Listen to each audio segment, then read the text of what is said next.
Student learner YouTube চ্যানেলে তোমাদের সকলকে স্বাগত জানাই।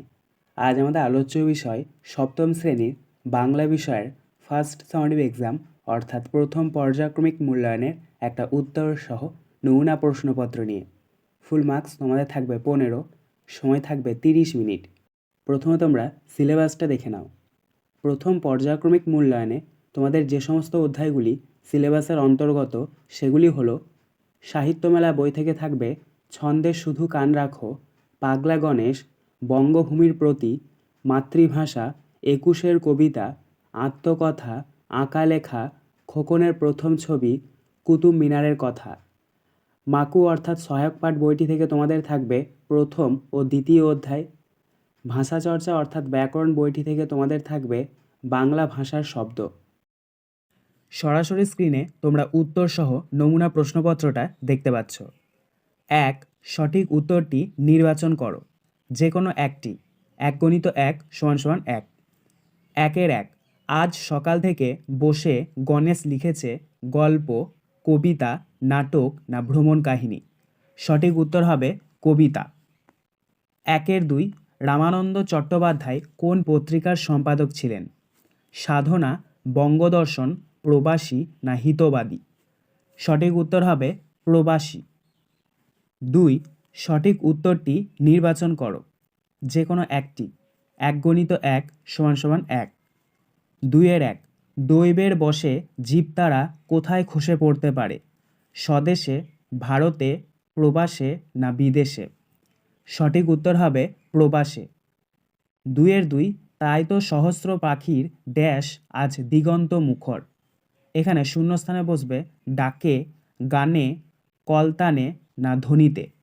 সঠিক উত্তর হবে কলতানে।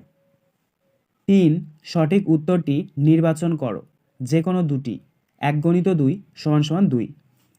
3-1 নিচের কোনটি তদ্ভব শব্দ? কানাই, কাজ, কেষ্ট না কৃষ্ণ। সঠিক উত্তর হবে কাজ। 3-2 চা, চিনি, লুচি এই শব্দগুলি কোন ভাষা থেকে এসেছে? গ্রিক, বর্মী, ফরাসি না চীনা।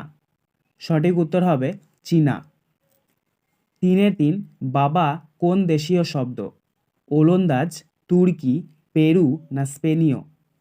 সঠিক উত্তর হবে তুর্কি। 4 নিচের যে কোনো একটি প্রশ্নের উত্তর দাও। 1 × 1 = 1। 4-1 রামকিঙ্করের প্রথম শিল্পশিক্ষার স্কুল কোনটি? উত্তর রামকিঙ্করের প্রথম শিল্পশিক্ষার স্কুল কুমোরপাড়া। 4-2 খোকনের বাবার চিত্রকর বন্ধু কোথায় থাকেন? উত্তর খোকনের বাবার চিত্রকর বন্ধু লখনৌতে থাকেন। 5 নিচের যে কোনো একটি প্রশ্নের উত্তর দাও। 1 × 1 = 1। 5-1 কখন পদ্য লেখা সহজ হবে? উত্তর ছন্দ জানা থাকলে পদ্য লেখা সহজ হবে। 5-2 জোনাকিরা কোথায় অ আ লিখছে? উত্তর জোনাকিরা বকুল গাছে অ আ লিখছে। 6 নিচের যে কোনো তিনটি প্রশ্নের উত্তর দাও। 1 × 3 = 3। 6-1 ছেড়াদ্দ, হাত কোনটি কী ধরনের শব্দ? উত্তর ছেড়াদ্দ ড্যাশ দিয়ে অর্ধ তৎসম শব্দ এবং হাত এটি হবে তদ্ভব শব্দ। 6-2 খণ্ডিত শব্দ কাকে বলে? উত্তর কোনো সম্পূর্ণ শব্দের কোনো একটি অংশ একইভাবে ভাষায় ব্যবহৃত হলে তাকে খণ্ডিত শব্দ বলে। 6-3 মিশ্র শব্দ কাকে বলে? উত্তর তৎসম, তদ্ভব ও দেশি বা বিদেশি শব্দের মধ্যে যে কোনো এক শ্রেণীর শব্দের সঙ্গে অপর শ্রেণীর শব্দ বা প্রত্যয় যোগে যে নতুন শব্দ তৈরি হয় তাকে মিশ্র শব্দ বলে। 6-4 বিদেশি ও তৎসম শব্দ যোগে দুটি সংকর শব্দের উদাহরণ দাও। উত্তর জল হাওয়া, হেড পণ্ডিত। 7 নিচের যে কোনো দুটি প্রশ্নের উত্তর দাও। 1 × 2 = 2। 7-1 কালিয়ার বনে কিভাবে যাওয়া যায়? উত্তর গলির পর বড় রাস্তা, তারপর গির্জে, গোরস্থান, এরপর শুনশুনির মাঠ পেরিয়ে কালিয়ার বনে যাওয়া যায়।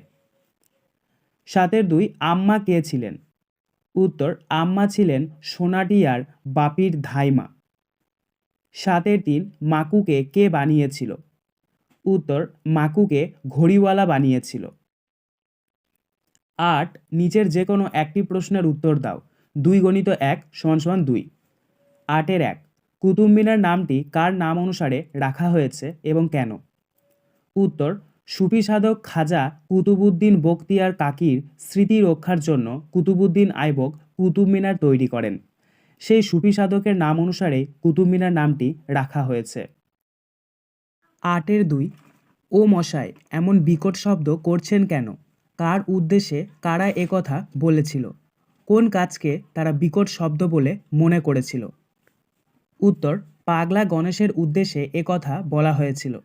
আকাশপথে তিব্বতের রাজধানী লাসা থেকে পাকিস্তানের রাজধানী ইসলামাবাদ যাওয়ার সময় দুজন পাখাওয়ালা লোক হিমালয়ের ওপর নেমে এসে একথা বলেছিল। পাগলা গণেশের গলা ছেড়ে গান গাওয়াকে তারা বিকট শব্দ বলে মনে করেছিল। 9 নিচের যে কোনো একটি প্রশ্নের উত্তর দাও। 2 × 1 = 2। 9-1 এ মিনতি করি পদে কবি কার কাছে কি প্রার্থনা জানিয়েছেন?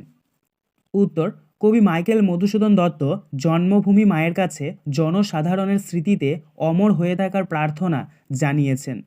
জীবনে চলার পথে কবি যদি কোনো ভুলও করেন, জন্মভূমি মায়ের হৃদয় থেকে কবির নাম যেন মুছে না যায়। 9-2 মাতৃভাষা কবিতায় কবি মাতৃভাষার কাছে ফিরে আসাকে কোন কোন বিষয়ের সাহায্যে স্পষ্ট করেছেন? উত্তর, কবি মাতৃভাষার কাছে তার ফিরে আসার ঘটনাকে পিঁপড়ের তার গর্তে ফিরে আসা, কাঠঠোকরা পাখির তার বাসায় ফিরে আসা এবং বিমানের বিমানবন্দরে ফিরে আসার ঘটনার সাহায্যে তুলে ধরেছেন। আজকের আলোচনা পর্বটি এখানেই শেষ হলো। আশা করি ভিডিওটি তোমাদের ভালো লেগেছে। যদি ভালো লাগে একটা করে লাইক করে দিও। সবশেষে তোমাদের কাছে একটাই অনুরোধ, যারা এখনও পর্যন্ত আমাদের চ্যানেলটিকে সাবস্ক্রাইব করে উঠতে পারোনি তারা চ্যানেলটিকে সাবস্ক্রাইব করে পাশে থাকা নোটিফিকেশন বেলকে অল প্রেস করে নিও এই ধরনের নতুন নতুন ভিডিও পাওয়ার জন্য। ধন্যবাদ।